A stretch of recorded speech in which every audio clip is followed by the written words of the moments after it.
Masechet Zevaḥim Daf Non He Nu Mishnah Zibche Shel Mesibur Va'ashamot. This is going to be the last Mishnah in the series of Mishnayot that are listing and describing Kodshe Kodashim. The next Mishnah after this will begin to list and describe Kodashim Kalim.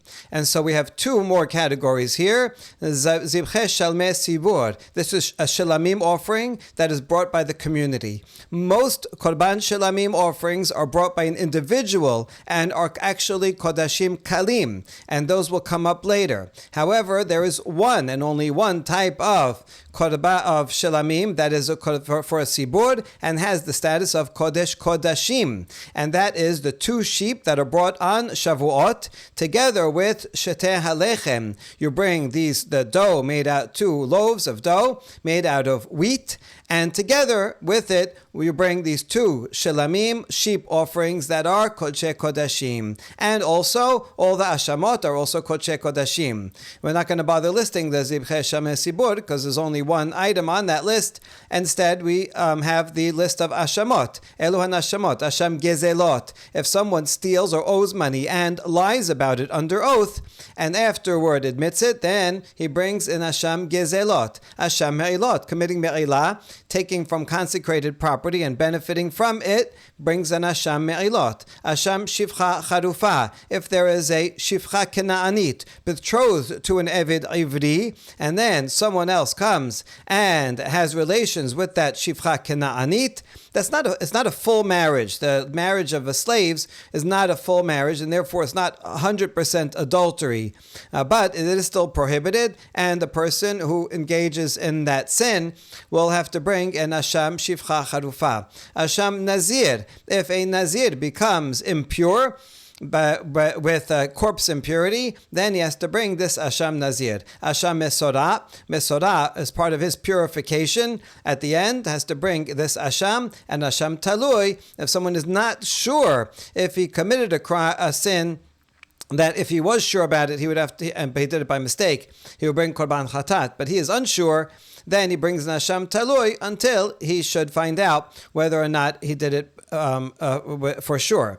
Shechitatan basafon v'kibol daman bichle sharat basafon. All of these animals have to also be slaughtered on the northern side of the courtyard, the north of the Mizbeach, and the blood has to be received in a holy vessel also in the north. And you put the blood on 2 corners, which ends up landing on 4 sides. It can be eaten only within the temple courtyard. It can be eaten by male Kohanim. They can prepare it in any way they want, and they can eat it that day and that night until Chatzot.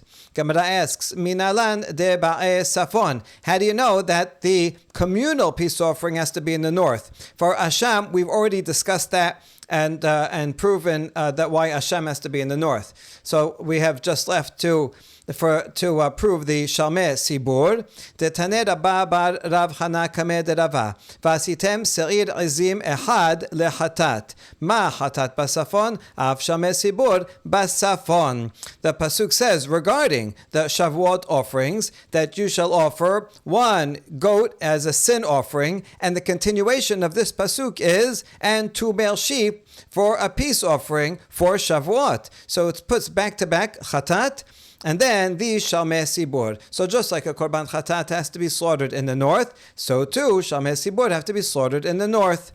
And that's the first answer that was said in front of Rava by a student. Amar le Rava, v'chi chatat mehechan lamda me'olah. Tavara lamed behekesh, chozer melamed behekesh. Rava countered, wait, chatat itself. How do you know the chatat has to be in the north? That you learned from an olah. So now you have a double derivation. It's something that's learned from a hekesh, and go and learn another hekesh. We learned olah from olah to chatat using hekesh. And now we have going from chatat to Shalmei Sibur, double hekesh, it's not good. Ela midetane Rav Mari bered Rav Kahana al olotechem v'al zibche shalmechem ma'ola kodshe kodashim av zibche Shalmei Sibur kodshe kodashim. Rather, we can learn it from the following teaching and that was stated in the name of Rab Mari, the son of Rav Kahana. The pasuk regarding the trumpet says you're going to blow the trumpets upon your olot and also upon Zivche Shalmechem. So now this is a hekesh that's connecting Zivche Shalmechem, the communal shalamim offerings, directly to Olah. So just like Olah is Kodesh Kodashim and therefore is in the north, so too Zivche Shalmesibur is also Kodesh Kodashim and therefore also has to be slaughtered in the north. And this is a direct derivation, well, only a single derivation, so this is valid. All right, if so, that's fine. But what are you going to do with the previous hekesh that does connect hatat to shameh sibur? What are you going to learn from that? Ki hatat, ma hatat ena ne'echelet ela zichre cheuna, av zibche shameh sibur lezichre cheuna. Oh, you can learn that that's like a hatat. Just like a korban hatat is eaten by male kohanim, so too, zibche shameh sibur is eaten by male kohanim. You would not be able to learn that from this connection with korban olah, because korban olah is not eaten by anybody. So we don't know about this shalamim. Shalamim generally is eaten, but who would eat it? So therefore we need to compare it to a korban hatat so that we know that it's eaten by the male kohanim only. Amar le Abaye, Iachi, gabe el nazir dichtiv ikrib et korbano ladonai, kebes ben shenato tamim, ehad leolah, vechabsa achat bat shenatat tamima lehatat, vaylachat tamim lishlamim. When a nazir completes his time of being a nazir, he brings 3 korbanot. First, he brings a korban olah, and then he also brings a hatat, and then he also brings a shilamim. After that, it says that he shaves his hair. Now, hachi nameh nema dehikisha katub lehatat, ma hatat ena nechelet ela zichre chehuna, af el nazir nameh eno nechel ela zichre chehuna. If you say, as you did up here, you apply the methodology that when these two things are back to back, a chatat and a shilamim, then you're going to learn that just like chatat is only in by male kohanim, so to the shilamim. Well, then you should apply the same thing here, but it's not true in this case. Here also it says hatat, and then right after that shilamim. So maybe you'll say, make a hekesh, and just like hatat can only be in by male kohanim, so too the el nazir, which is a shilamim, is only eaten by male kohanim, but that isn't true because this is a regular individual shilamim, which can be eaten by anybody who is tahor. So your methodology is not good. Rava answers, Hachi hashta, wait a second, you can't compare your hekesh to my hekesh. Hatam kevan dichtiv velakach hakohen et hazeroa b'shela min ha'ayil. Over there's a special law for that ayil, which is a shilamim, which is that the kohen takes the foreleg of that ayil. Since the pasuk says that the Kohen takes that part, so we can infer that means the rest of it is eaten by the owner and anybody who he wants to share it with. The Kohen only gets the special part, and whatever other parts he would always get, but the rest of it is clear. Everybody can eat. So therefore, there's no confusion. Nobody's going to think to make a hatat. I can say up here that yes, I'm going to learn the zibche shalmeh sibur. I'm going to learn that the zichre chehuna eat it, just like chatat. That's valid. And don't worry, I'm not going to make the same derivation for the nazir, because the nazir, pasuk says that here's the part that goes to the kohen, so I know the rest of it does not go to a kohen. Okay, fine, but if you're going to still have this hekesh between these two animals of a nazir, then you should learn that just like the hatat that said right before is eaten only by male kohanim, so too that foreleg of the korban shalamim that is taken by the kohen, so you should say that also should only be eaten by male kohanim. But that isn't true. That actually the kohen can share it with his family, his wife, his children, his eved Kanaani. They can all eat it, and therefore, even if you're going to limit this hekesh to the parts that the kohen takes, that's fine. The rest of it, anyone can eat, but that part that they take, also, you're going to have a problem with that hekesh. Kashya, this is indeed a difficulty. Either we leave it as a difficulty, or maybe we can find an answer. kodshe ikre, kodshe kodashim la ikru. It happens to be that the Nazir's ram, that is a shilamim, is called kodesh. It's not called kodesh kodashim. And therefore, I would know just based on that if it's a chatat is kodesh kodashim. So therefore, it's only male kohanim can eat it. But this shilamim is called kodesh, and so therefore I would know that wouldn't be limited only to male kohanim, and so I know just based on the category designation that a different law will apply. Okay, back to the question. Then why is there this hekesh for the Nazir between his korban hatat and his korban shelamim? Amar Rava shim gileach al echad misheloshtan yasa. Rava says this comes to teach that if a Nazir would shave his head even after just one of his korbanot, he fulfilled his obligation. Really, he's supposed to bring all three first. And he brings the olah, hatat, shelamim, and then he shaves.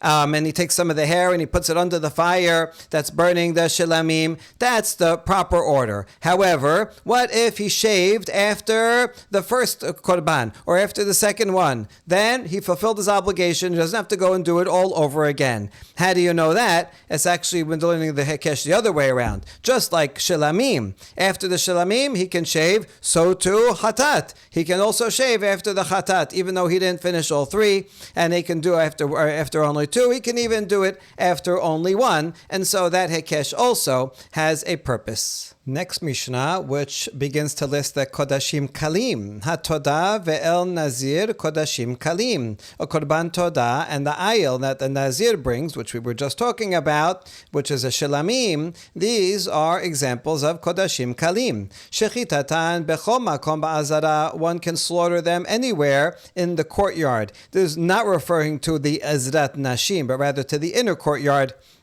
where the Mizbeach is. V'daman ta'on shete matanot shehen arba. Here also you have to sprinkle it on two corners, which will end up on four sides. V'nachlim bechol ha'ir. This can be eaten anywhere in Yerushalayim. Lechol adam bechol ma'achal. Anyone can eat it in any way. Leyom v'layla ad chasot. It has a time limit of that day and that night until midnight. Hamuram mehem kayoseh behem ela shamuram ne'echal lakohanim linshehem libnehem ula'abdehem. Any part that is separated from them and raised up and given to the kohen has the same law, except that which is given to the kohanim can only be eaten by the kohanim, the wives of the kohanim, their children, and their avadim, which is referring to an Eved Kanaani, since he's owned by and part of the household of the Kohen. But otherwise, it would have the same law in terms of where and when those parts can be eaten. Teno Rabbanan, et hazeh tenufa ve'et shoka teruma tochelu b'makom tahor. We're now going to quote a pasuk that's talking about a korban shelamim, not specifically Todah and El Nazir, but korban shelamim is an example of kodashim kalim. So we want to learn from here some of the laws of kodashim kalim and where it can be eaten. This pasuk comes from Parashat Shemini. Right after the death of Nadav and Avihu, it says that Moshe spoke to Aaron, Elazar, and Itamar, the remaining sons who survived. And there's a play on words, because then it says, take the remaining mincha offering and eat it, etzel hamizbeach, because that's kodesh kadashim he. So that is a top holy item. And ve'alchatem otem makom kadosh. It continues, it says you eat the mincha in a holy place. This is going to come up in just a second. But then after that, Moshe tells them, Chazeh tenufa, shoka teruma, tochelu b'makom tahor. These parts of the korban shelamim, the wave breast and the heave shoulder that is given to the kohanim, also you should eat it. Ata ubanech ubnotecha itach. So now we see who can eat these parts. These are in b'makom tahor as opposed to b'makom kadosh. So what we're going to conclude is that b'makom tahor means all of Yerushalayim, which is still more tahor than all the rest of the Israel and the rest of the world. But we're going to have to prove that by trying out different possibilities. So back here, Baraita quotes this pasuk and then says, Amar Rabbi Nechemya, v'chi rishonim betu mituma achalum. How come it says regarding the shilamim that that's eaten in a holy place? Is that in a tahor place, or rather a pure place? So is that in contrast to the previous korban mincha? Is that eaten in a tameh place? Obviously not. Ela tahor mikelal shehu tameh. Rather, it means tahor is something that is tahor, but tahor on some level, meaning that's not 100% tahor. It's tahor in some ways, but tameh in other ways. What does that mean? Tahor mitumat mesorah, v'tameh mitumat zav. It's cleansed totally of mesorah. A mesorah has to leave the entire encampment, which would be in the desert, but in the equivalent in the settled land of Israel is that they have to leave Yerushalayim. Whereas a zav can remain in the city of Yerushalayim, he just cannot go up onto the Temple Mount. This is the equivalent of Machane Israel in the desert, where all the 12 tribes were. That's equivalent to the city of Yerushalayim. A mesorah has to leave, a zav can stay. So when it says tahor, it means tahor at some level. Tahor at the lowest level, which is at least a mesorah has to leave, even though other types of tumah can stay in Yerushalayim. So that's what it means, that a korban shilamim can be anywhere in Yerushalayim eaten. Ve'ema tahor mitumat zav, ve'tameh mitumat met, ve'zeh machane leviyah. Wait, why do you say that? I understand it has to be tahor in some way, meaning tameh in some way. So why not say it's the middle level, which is tahor, that a zav cannot go there, but tameh, meaning someone who has corpse impurity, can go there. And that would be the equivalent to the middle square where the Leviim are in the encampment, which is equivalent when the land is settled to the Temple Mount, the entire area of the Temple Mount, meaning outside of the courtyard itself. You see that a zav cannot go there, but a tameh lamet can go there. This is important halacha lema'aseh, because nowadays you can go to a mikveh and get rid of tumat zav, but we don't have para aduma, so we are all tameh tumat met. Nevertheless, one is allowed, as long as you go to the mikveh, even though we are tameh lamet, one is allowed to go up onto the Temple Mount, as long as you avoid any possible area that the temple courtyard was on. So as long as you stay around the edges of it, where for sure it was not, it is permitted. So why not say that that's where a kodashim kalim, like a shilamim, can be in maybe only on the courtyard? That would fit with this pasuk also. It's partially tahor and partially tameh. Amar Abaye responds, Amar kera va'achaltem ota b'makom kadosh, velo acheret b'makom kadosh. The pasuk says regarding the korban mincha that has to be in a holy place. Korban mincha is like kodesh kodashim. It has to be eaten only on the temple courtyard, which would be the highest level, equivalent to the machane shechinah. And that is coming to exclude something else. Ota, this extra word means that the korban mincha is eaten in this holy place, but not something else. So already by excluding something else, meaning the next thing that's coming, the shilamim, it's excluding it from the top level, machane shechinah, down to machane leviyah, which is equivalent to the Temple Mount. Apeka lemachane leviyah. So that's down one level. Hadar kiti b'makom tahor, apeka lemachane Israel. And then in the pasuk regarding the korban shilamim, it says eat it in a makom tahor. And so that pasuk is moving it yet one level down further, which will be to Machane Israel, which in the desert, the Machane Israel was where all the 12 tribes are, and the equivalent in Eretz Israel is the city of Yerushalayim. So Abaye says that's how we know that you go two down, and don't say ve'ema, don't say that it's in the middle, in the courtyard, the middle spot, because you have these two Pesukim that say it's one further down and then another one further down. So while Korban Mincha is at the highest level, only in the temple courtyard, the Korban Shalamim is anywhere in Yerushalayim, the third level. Rava Amar, Ota b'makom kadosh v'lo acher b'makom kadosh apeka legamre. Rava disagrees with Abaye. He has a similar structure of an argument, but he applies it a little bit differently. And he says this word Ota that said regarding Korban Mincha, yes, I agree that excludes, but excludes as follows. Ota, Korban Mincha is eaten in a makom kadosh, only in the courtyard, but another type of sacrifice, meaning Shalamim, is not in a makom kadosh, and that excludes it completely, meaning that it can be in anywhere outside of Yerushalayim even, not in a space that's totally not holy. So he's saying he thinks that you jump. Ota is such an inclusive word that excluding this one only and the other one not at all. Hadar ketav rachamana tochelu makom tahor ayla lemachane Yisrael. But then when the next pasuk comes regarding korban shalamim, it says, hold on. Don't eat it all the way outside of Yerushalayim. Has to be a place that's tahor to some degree at least, that a mitzvah is not allowed in it, and that would be the city of Yerushalayim. So perhaps Rava is getting this because it sounds like tochel makom tahor is increasing. Make sure to eat it in the holy place. It's adding a level, whereas according to Abaye, you have to say that makom tahor is going down a level, but it sounds more like it's going up a level, so that's a different way. Now, ve'ema ayela lemachane leviyah. Wait, if you say tochel makom tahor is increasing the level, why not say it increases 2 levels? So you have the word otah that says that shalamim is outside the encampment totally, outside of Yerushalayim. And then makom tahor, maybe makom tahor means that it goes up to the middle level, machane leviyah, which is equivalent to the entire Temple Mount. And the answer to that is lechada me'aylinan detarte la me'aylinan. No, one pasuk will go up 1 level. That's it. You go up 1 level. You don't skip a level. You can't skip levels. And so we have one pasuk that says totally nothing, and then tahor. Okay, so that gives you the city of Yerushalayim.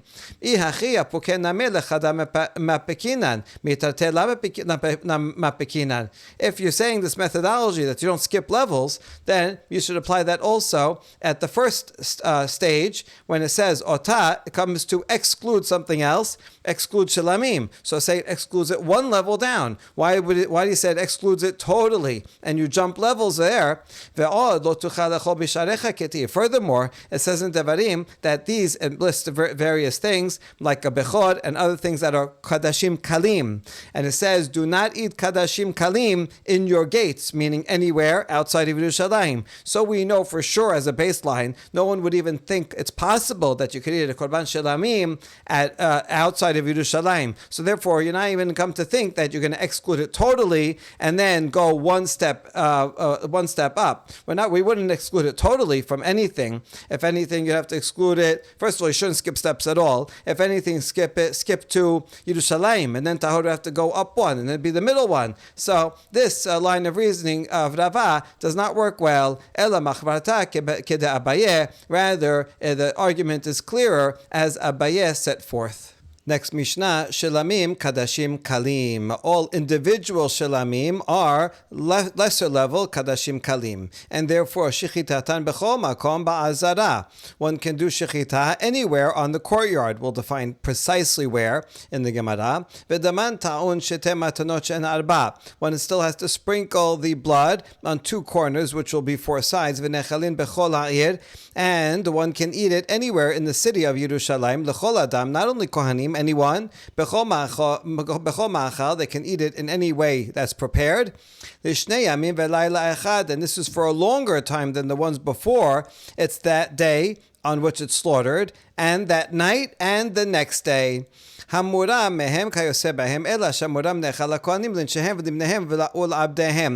parts that are raised up and given to the Kohen have the same laws except for who eats it. That the parts that are given to the Kohanim are eaten by the Kohen and the Kohanim wives and the Kohanim's children and their Eved Kena'ani. But in other words, in Yerushalayim, and the length of time, that is the same. Tenor Banan. Ushchato petach ohel moed. V'shachato lifnei ohel moed. V'shachato lifnei ohel moed. We're going to derive these laws of where you can slaughter it from the Pisukim. These 3 Pisukim all come from Vayikra chapter 3, in the section that it delineates the Korban Shelamim, and it talks about the different types of animals that one can bring. The first Pasuk that says the word Petach is regarding cattle, large animals, and the next one is regarding sheep, and the third one is regarding goats. And notice that the first one says Petach, and the other 2 say Lifneh and Lifneh. This will all be significant. Why do we have these 3 Pesukim? According to Tanakh Kama, we're going to see that Rabbi Eliezer differs. According to Tanakh Kama, et kol haruchot bekadashim kalim. These Pesukim come to include all the directions that, not only the north, for Kodesh Kodashim, it's only the north. But we have here 3 Pesukim, and that includes all the directions. The Gemara in a few minutes will describe exactly how we learn all the different directions. But we learn, and so that's the 3 other directions. How about the north? Wouldn't you need 4 Pesukim? No, you don't need 4 because Kavachomer Lasafon. Uma Kodshe Kodashim Shelo Shiru Bechol Haruchot Shiru Besafon Kadashim Kalim Shiru Bechol Haruchot and Odin Shiru Basafon. We can learn the north from a Kavachomer. If regarding the holiest of holies, where it's not permitted to do those in the other directions, but you can do it in the north, then all the more so Kadashim Kalim, where you're permitted to do Shechita in all the other directions, so it's more lenient. So all the more so, one can do the Shechita in the north. And that's why I only need 3 Pesukim. We're going to see in a second that it's not that we're learning the 3 Pesukim as being east, west, and south. We'll see exactly how we apply them. But the point is that we don't need something special for the north because we can learn from a Kavachomer. Rabbi Eliezer Omer, Lo ne'emar hakatuv ela lehachshir safon. Rabbi Eliezer interprets the Pesukim differently and says we need one of the Pesukim specifically to say that the north is permitted for Kadashim Kalim. And I would not be able to learn the north for Kadashim Kalim from a Kavachomer. In fact, if I didn't have the Pasuk, I would learn a Kavachomer in the opposite direction to say that the north is no good for Kadashim Kalim. What would be that Kavachomer? Sheyachol. Ve'alo dinhu. Uma Kodashim Kalim shuchshiru bechol haruchot lo ushar bekoman etzel kodshe kodashim. If regarding Kadashim Kalim, which are permitted in all the other directions, and that area is no good for kodshe kodashim. Assumption here is that if it's good for Kadashim Kalim, then that by itself makes it no good for Kodshe Kodashim. So in the east, west, and south, Kodashim Kalim you can do there. Well then, that pushes out Kodshe Kodashim. You can't do that. You can't do Kodshe Kodashim in those areas. So if a lighter level can push out a holier level, then Kodshe Kodashim shelo huksheru ela besafon enodin shelo shar mekoman esel Kodashim Kalim, then Kodshe Kodashim, which are only good in the north, and those are holier, so wouldn't that push out the possibility of doing Kadashim Kalim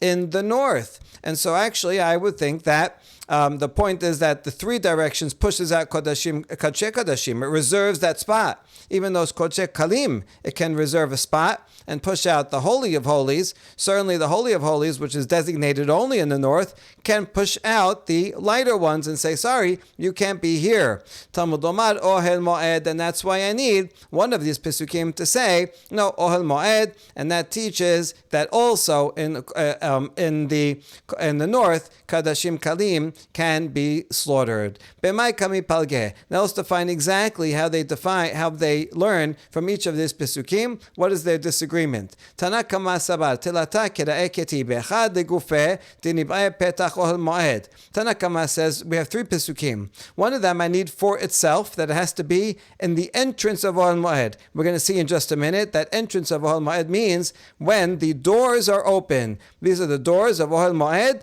and the doors have to be open. If they're locked or closed, then you cannot make a korban shilamim out here, even though we're not preparing it inside, but the doors have to be open so that it's in front of the petach. Petach meaning the opening, when it's open. So we need one pasuk to teach us that law.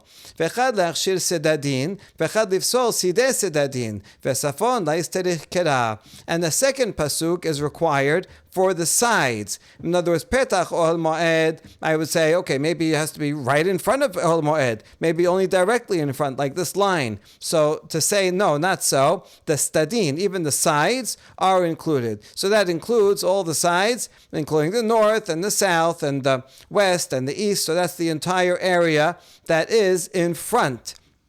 That's why one pasuk says lifneh. So petach means that it has to be open doors, and I could say just right in front. But lifneh says all this, and then another pasuk says that says lifneh is to exclude the other sections. What about the sections over here in the back where you have these chambers and all that area? That is no good for doing shechita. So yes, this gray part, but not the part that's behind it. So the sidadeh sedadin, that's the sides of the the sides that are not in front at all. Rabbi Eliezer interprets Pesukim differently. The first one he interprets it the same way. It says petach, and that means that the doors have to be open. And another one you need to include the north, because according to him, you'd have a kal vachomer excluding the north. So I need to have one pasuk that includes the north. For Tanakama said that safon laisterich kera. We don't need an extra pasuk to tell me about the north, because Tanakama learned from a kal vachomer, if the other three sides are good, then certainly the north is good. Rabbi Eliezer had the kal vachomer the other way, so he needs a pasuk for that. And another pasuk is to include also the sides. Fine, the other sides and the north. So good, now he has the whole thing. What about the back? How come he doesn't have a pasuk for that? The sides of the sides, that's what we're calling the back, you don't need a pasuk, because I'm starting off assuming that nothing is good. And then it says, oh, you can include this, you can include that, you can include that. Good. So whatever is included is included. Whatever is not included is by default not acceptable. And that we were assuming this already. So now we're filling in that which we already were assuming was true. What's the difference between these three pesukim, where one of them says petach ohel moed and the other two say lifne ohel moed? So say use the same language for all of them. And the answer is kamash maland kederav Yehuda amar Shemuel damar Rav Yehuda amar Shemuel shlamim sheshachatan kodem sheyipatchu dartot hechal pesulin shenemar ushchato petach ohel moed bizman shehu patuach v'lo bizman shehu na'ol. It's coming to teach us the teaching of Shemuel, who said that if you have a korban shlamim and you did shechita before they opened the doors in the morning, the kohanim would open those doors of the hechal. If they did a korban shlamim before that, while the doors were closed, then it's no good, because it says you have to slaughter it at the entrance, meaning when the entrance is open and not when it's closed. Itmar nameh, another statement that confirms it. Amar mor ukva bar chama amar Rabbi Yosef Rabbi Chanina shlamim shechatan kodem shipatchu dartei echad pesun shnemar ushchato petach moed bezman shepetach ha'echad patuach v'lo bezman shehu na'ol. Similar statement that shlamim that was slaughtered before the doors were opened is no good. It quotes the same pasuk, only when they're open and not when they are locked. B'maravat matnei hachi. In the West, they teach this halakha slightly differently. Amarav Yaakov bar Acha Amarav Asher shelamim sheshechatan kodem shipatchu datot echal pesulin. Interesting. In the West, they're quoting Rav Asher, who's from Bavel. Okay, but sometimes things travel that way, and then sometimes they only hear it when it gets to Eretz Yisrael and then comes back. Anyway, they say that the shalamim that is slaughtered before the doors are open of the hechal is no good. B'mishkan kodem she'amidu leviim et hamishkan. So what we said above applies to the Bet HaMikdash, where there were physical doors. But what about in the Mishkan, where there were no physical doors? So then that means before the Leviim erected the Mishkan, they were moving around and came to a place. And you're going to make a Korban Shalamim before they erected the Mishkan. Well, that's not in front of Ohel Moed. Or if they take it down and then they bring a Korban Shalamim, if it's in the exact same spot, but there's no entrance anymore because they dismantled it, then that would be no good. Pishita mugaf kena'ol dameh v'lo mai. Now it's obvious that if the door is closed but not locked, it's the same as locked. That point, it has to be open. The doors have to be physically open. If they're closed, then it's no good. Doesn't matter if they're locked or not locked. But what about if there's a curtain? Sometimes they would put a curtain there for privacy. Is that considered blocked? Or is that considered open? Amar Rabbi Zera, Rabbi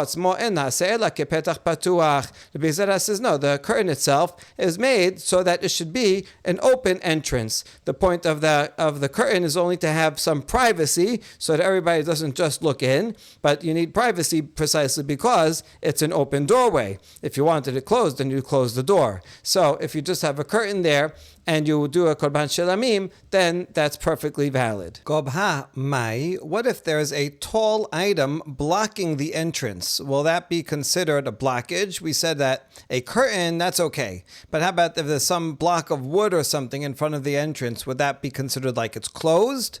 Or that's okay too? Tashema detanya Rabbi Yosef Rabbi Yehuda Omer, Shene pishpashin hayu bebet hachalifot, vegobhan shemone, kedei lachshir et ha'azara kula la'achilat kodshe kodashim ve'lishchitat kodashim kalim. Now we learn in a Braita that according to the Yosef and the Yehuda, there were two openings on the two sides. Over here, you can see in the picture, there's the entrance hall, and then the side is called the chamber of knives, Bet HaChalifot, where they kept the knives that in storage on both sides. And there was a little opening to the west where it says number 1 over here. And they were 8 amot high, and that the purpose of this opening was to permit this area in the north and then the south behind the entrance. The entrance is all over here. This is the part that's behind that we said earlier is no good, but according to this opinion is good. So make it kosher for eating kodshe kodashim that have to be eaten in the courtyard. It can be in all around here, and also to do shechita on kadashim kalim, since it has to be in front of an entrance. So this entrance over here, that will permit the whole courtyard where the mizbeach is, and then this entrance here will permit the part that's behind on the sides of the hechal. Now, my love g'diika kamahu shemone. Now, this, what does it mean that it's 8? What's 8 high? Does it not mean that there's some kind of obstruction? There's a block that's 8 cubits high as to close that entrance. But it's still considered an opening. So therefore, something that's blocking an opening is considered still open. La degabhu ninhu shemone. No, it means the opening itself is 8 amot high. There's nothing blocking it. You can't learn anything about blockages from here. Metibe kol hasharim shayu sham go ban 20 amma v'roch ban 10 amma. Now that seems to be an obvious explanation. So why they even think that there was something blocking it? It didn't say. The reason is because there's another Mishnah that says all of the gates that were around in the Bet HaMikdash were 20 amot high and 10 amot wide. And so we were assuming that this one over here also is 20 amot high. And what's the 8? Maybe the 8 is a block.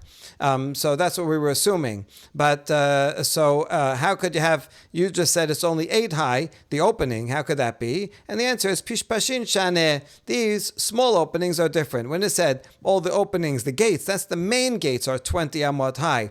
But this is just a little wicket, a little opening, and therefore it's only 8 high itself. So therefore we cannot learn anything from here about putting a block in front of one of the entrances. Now we ask, how about the sides? In other words, if you have just this opening here, we can see a little better on this diagram. If you have these openings here, so that will include this area here on this side and the area on this side. But what about the sides over here? This is not in front of any entrance. The main entrance, that would come to include all of this, and then these back entrances would include this area on the north and the south towards the west. But there in the middle, there's no entrance there. And so therefore, we will conclude that these openings of these chambers had to be on the corner. If it's on the corner, then both this area and this area are called in front of the wicket. And so we answered, me'ayeh lehu bekeren zavit. In fact, those openings are at the corner. Now, last question. Achore bet kaporet mai. What about behind the whole area? This area behind so you have the Kodesh here, the Kodesh Kodashim here. There are indoor chambers around here. That's this thickness. But there's an area also behind. What about that area? How can we include that area? Because the openings over here are not open to the back all the way here. This opening, it can work diagonally to include this area and that area. But how about the area behind the Kodesh Kodashim? Tashema. De'amar Rami bar Rav Yehuda Amarav. Lul katanaya chore bet kaporet. גבוה 8 אמות, כדי להכשיר את העזרה לאכילת קודשי קודשים ולשחיטת קודשים קלים. In fact, Rav said that there is a small chamber, a niche, behind it's called the hall of the ark cover. So the kaporet that's in the Kodesh Kodashim, and so that's the hall of the the hall of the ark cover. That's called Kodesh Kodashim. And this little niche behind was 8 amot, and the purpose of that niche was to permit the eating of Kodesh Kodashim and doing Shechita of Kodashim Kalim in that area of the Azara behind. So the point is that there's some kind of niche, a small opening in this area, so that would also be considered an opening, and that way this area also isn't considered Lifnei Ohel Moed, and one can do Shechita there also. V'hanu dichtib shenayim la parbar, mai la parbar, amar Rabba bar Rav Shela kemanda amar kelape bar. And this is what it says in Divrei Amim. When it's talking about the guards that were placed all around the Bet HaMikdash, it says there were 2 at the parbar. What is parbar? So it means kelape bar. It's a combination of these 2 words. It's facing outwards. In other words, they're facing outwards from that area behind. So that means that there was an opening even behind the Kodesh Kodashim. Baruch Adonai Le'olam. Amen ve'amen.